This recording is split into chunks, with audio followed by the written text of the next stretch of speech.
चार पुत्र दशरथा अंतकाली एकही नव्हता. जे कर्म हे कधीही कोणाला सोडत नाही. तुका म्हणे कर्म लेखन कधी न चुके ब्रह्मादिका. ब्रह्मादिकाला चुकलं नाही, देवाच्या बापाला चुकलं नाही, रामाला तरी चुकलं का, कृष्णाला तरी चुकलं का. म्हणून आपलं जे कर्म आहे ना ते हसत हसत सामोरे जाऊ त्या कर्माला आपण म्हणजे स्वीकारलं पाहिजे. कर्म हे म्हणजे एवढं काही बनवतं रे ते आपल्याला भोगल्याशिवाय चुकतच नाही. मग प्रत्येक वेळेला आपण जन्म घ्यायचा, या जन्मात नाही फिरलं का त्याच्यात पुन्हा भर पडती, त्यातून पुन्हा पुढच्या जन्मात जायचं, त्यातून पुन्हा पुढच्या जन्मात, असं सारखे सारखे जन्म मरण त्याच फेऱ्यात आपण अडकून राहिलेलं येतं. आणि प्रारब्ध तर कधीच कोणाला चुकलं नाही.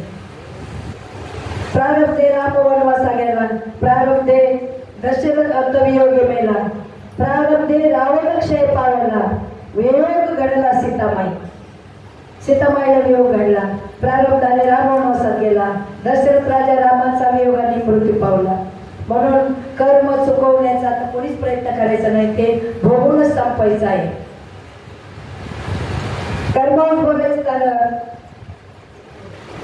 लग्नाच्या आधीची गोष्ट आहे, म्हणजे सीता स्वयंवराच्या आधीची गोष्ट. सीता माता एकदा अशीच याच्यामध्ये फिरत होती वाटिकेमध्ये, आणि वाटिकेमध्ये फिरत असताना एक राघू आणि मैना असे एका फांदीवर बसलेले होते आणि ते एकमेकांमध्ये बोलत होते. ते बोलताना सीतामाईने ऐकलं का बाबा जगाचा बाप राम मिथिली नगरीमध्ये येणार आहे आणि सीता स्वयं होणार आहे, असे हे सीतामातेने स्वतः ऐकलं. त्यांनी त्या पोपटाला पकडून ठेवलं. तो त्या पोपट बोलत होता, आम्ही आकाशात स्वच्छंदपणे विहार करणारे प्राणी आहोत, आम्हाला कोणून ठेवू नका. नाही म्हणे, मला तुमच्याकडे खूप काम आहे, माझं भविष्य पुढचं जाणून घ्यायचंय. आणि पिंजऱ्यात कोणून ठेवलं त्यांना.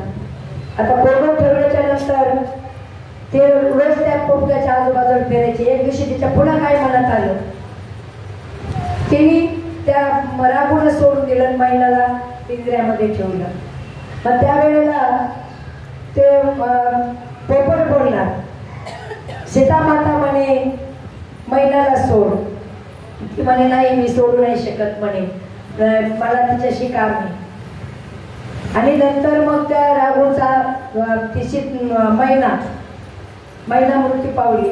त्यावेळेला या पोपटाने म्हणजे राघूने त्याला शाप दिला सीता मातेला, म्हणे तो आम्हाला कोंडून ठेवलं आणि आमचा वियोग झाला, तर तुझा पण असाच वियोग होईल. आणि तो पोपट काय त्याला रजकाच्या परताच्या रूपात अयोध्येमध्ये पुढच्या जन्मात जन्माला आला. आणि त्याच रजकाने सीता मातेच्या चारित्र्यावर संशय घेतला आणि तेच मग त्यांना ते वनवास आला, सीतेवर संशय. असं म्हणजे कर्म डोले तेथे कोणाचे न चाले. चार पुत्र दशरथा अंतकाली एकही नव्हता. तुका म्हणे कर्मलेखा कधी न चुके ब्रह्मादिका. हा कर्मलेखा आहे ना, हा कोणालाच सोडत नाही. जीवनामध्ये अहंकार एवढा वाईट आहे, त्या अहंकारामुळं माणसाची एवढी अधोगती होती. म्हणून अहंकार विरहित भक्ती केली पाहिजे. संचित आणि प्रारब्ध तर कोणालाच सोडत नाही. तेव्हा कर्म चुकवायचा प्रयत्न करायचा नाही, कर्म हे भोगूनच संपवायचं असतं. चार पुत्र दशरथाला असताना वियोगाने मेला. कित्येक असे उदाहरण आहे का ते भोगल्याशिवाय कोणाला चुकत नाही. संगत तर एवढी म्हणजे असते ना माणसाला, संगत चांगल्याची करा, तुमचं जीवन सुंदर झाल्याशिवाय राहणार नाही. आता एक अभंग आहे पा, ढेकणाचे संगीत हिरा तो भंगना साधू तो नाड्याला कुसरली. म्हणजे हिरा असतो तो, पण त्याला ढेकणाची संगत मिळाली की त्याचं पाणी होतं. तसं तुम्ही किती तपस्वी असू द्या, पण तुमच्या तपश्चर्याला सुद्धा म्हणजे संगत चांगली भेटली पाहिजे. चांगली संगत असेल तर आपल्या जीवनामध्ये नक्कीच आपण म्हणजे यशस्वी होऊ शकतो. म्हणून संगत चांगल्याची करावी, कधी म्हणजे असं वाईट त्याच्या संगतीत राहू नये. देव ओळखता आला पाहिजे, देव भेटले पाहिजे. आणि हे कशाचं हे आपल्या भक्तीचं रोप काय येते, आपण ज्याप्रमाणे भक्ती करू तसं आपल्याला फळ मिळत राहतं. अहंकार नसला पाहिजे. भीमाला शक्तीचा अहंकार झाला होता, गरुडाला अहंकार झाला होता. प्रत्येकाला भगवंताने त्याची त्याची जागा दाखवली. ज्या वेळेला भीमाला अहंकार झाला होता, भीम स्वर्गातून हत्ती घेऊन आला होता. खूप अहंकार झाला, अरे म्हणे मी स्वर्गातून हत्ती आणलाय. आणि तो मनात अहंकार आल्याबरोबर तो डळमळायला लागला. कोणती माता खाली उभी होती, तिने असा पदर केला आणि भीमाला आणि हत्तीला तिने आपल्या ओटीत झेललं. त्यावेळेला भीमाचं गर्व हरण झालं. तसं अहंकार माणसाला खूप म्हणजे अधोगतीला घेऊन जातो. चांगदेवाला साधनेचा अहंकार होता, रावणाला संपत्तीचा अहंकार होता. म्हणून अहंकाराने एवढे म्हणजे वायाला गेलेले येतं. तनु म्हणून जीवे चरणाशी लागावे, आगर्वता करावे दास्य सकल. फक्त गर्व नाही, भक्ती केलेली भगवंताला आवडते. आपलं कसं असतं, आपलं वेगळीकडे चाललेलं असतं. आपलं नेहमी महाराजाबरोबर चर्चा होती त्याच्यावर. पण काय हल्लीच्या काळात काय ज्याला जे आवडतंय ते करतंय. म्हणून मोठी संकट टाळण्याकरता छोटे छोटे संकट जीवनामध्ये येत असते. तर त्याला कधी माणसाने असं म्हणजे घाबरलं नाही पाहिजे संकटाला. आणि भक्तीच्या आणि श्रद्धेच्या यावर आपण ते संकट तरून गेलं पाहिजे. संचित आणि कर्म तर कोणालाच सोडत नाही. कर्म डोले तेथे कोणाचे न चाले. 4 पुत्र दशरथा अंतकाली एकही नव्हता. तो का म्हणे कर्मलेखा कधी न चुके ब्रह्मादिका. तो कर्मलेखा जर ब्रह्मदेवाला चुकला नाही तर तुम्ही आम्ही त्याच्यातून सुटण्याची कधी अपेक्षा करू नये. कर्म हे भोगूनच संपवायचं असतं. त्याच्यामुळे प्रत्येकाने आलेल्या संकटाला कधीच घाबरायचं नाही, हसून सामोरे जायचं आणि ते भोगून संपवायचं. दुःख में स्मरण सब करे, सुख में करे न कोई. जो सुख में स्मरण करे तो दुःख काय को होय. सतत जर तुम्ही भगवंताची भक्ती केली, तुम्ही फक्त संकट लागल्याच्या नंतर मग आपण 33 कोटी देवाला बोलवतो. मग ते 33 कोटी देवाला एक निघला का दुसऱ्या देवाला बोलायचं, तो जातो माग, याला बोलवलं का तो जातो माग. तसं नाही, आपली थोडी असो किंवा जास्त असो पण भक्ती नियमाने झाली पाहिजे, नामस्मरण नियमाने झालं पाहिजे. तसं ते दुःख विस्मरण थोडक्यात एक दृष्टांत सांगते. एक इमारतीचं बांधकाम चालू असतं. वर इंजिनियर असतो आणि खाली कामगार असते. तर त्या इंजिनियरला काहीतरी सूचना द्यायच्या असतात कामगाराला. तो खाली कामगार आपला ते माल काढीत असतो खाली वाकून. किती आवाज दिला त्याचा आवाजच जात नाही त्याच्यापर्यंत. मग तो काय करतो, खिशातून 1-1 रुपयाचं नाणं काढतो आणि त्याच्या समोर टाकतो. काही खाली पडल्याच्या नंतर तो वर पाहिजे आपल्याला कळत. पण हा तो वाकल्या तो माल काढीत असतो, तो रुपया घेतो खिशात टाकतो, रुपया घेतो. असे बरेच नाणे टाकले त्यांनी इंजिनियरने खाली, पण ह्याने वर पाहिलंच नाही. मग त्याने एक असा मोठा दगड घेतला, त्याच्या पाठीत टाकला. मला कोणी दगड मारला, तो ताट उभा राहिला, वर पाहायला लागला. वर पाहायला लागला. परिणाम काय, दुःख में स्मरण सब करे. नाणं म्हणजे पैसा होता, धरला टाकला खिशात, धरला टाकला खिशात. दुःख म्हणजे दगड. दुःख लागल्याच्या नंतर आपण देवाकडे पडतो. देव काय बाजारचा भाजीपाला आहे का, तुम्हाला कधी उठलं काय करायला. त्याला साधना पाहिजे, नियमितपणा पाहिजे, तरच देव तुमच्या कुठल्याही संकटाला धावतो. देव धावत नाही असं नाहीच. पण तुम्ही हाक कशी मारली, किती म्हणजे भक्तिपूर्वक भगवंताला हाक मारता त्याच्यावर खूप अवलंबून असतं. म्हणून भगवंताची सेवा जास्त करू नका, थोडीच करा, पण श्रद्धायुक्त शुद्ध अंतकरणाने आणि नियमित करा. नियमाला तर एवढं महत्व आहे ना, नित्य नियमन आम्ही तो प्राणी दूर. आपण नेहमी सगळंच म्हणतो, पण आता आपण ती संसारी लोक आहोत. संसारात राहून आपण जेवढं करतो हे काय थोडं हे नाहीये. पण अशी तरी भक्ती आपली शेवटपर्यंत गेली पाहिजे.